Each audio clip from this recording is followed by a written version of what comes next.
সকালে ঘুম থেকে উঠে কি হাতের আঙ্গুল, কবজি বা অন্য কোনো জয়েন্ট শক্ত লাগে?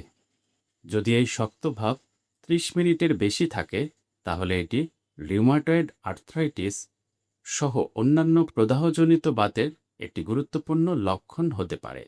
অনেকেই এটাকে সাধারণ বাত ব্যথা ভেবে অবহেলা করেন, কিন্তু শুধু ব্যথার ওষুধে উপসর্গ কমলেও ভেতরে ভেতরে জয়েন্টের ক্ষতি চলতেই থাকে।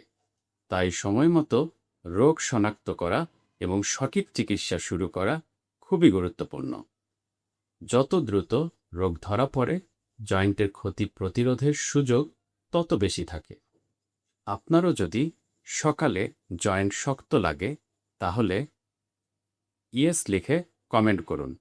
আমি আপনাকে রিউমাটয়েড আর্থ্রাইটিসের ৫টি গুরুত্বপূর্ণ লক্ষণের একটি ফ্রি চেকলিস্ট পাঠাবো, যেটা দেখে আপনি ধারণা করতে পারবেন যে আপনার রিউমাটয়েড আর্থ্রাইটিস হয়েছে কিনা।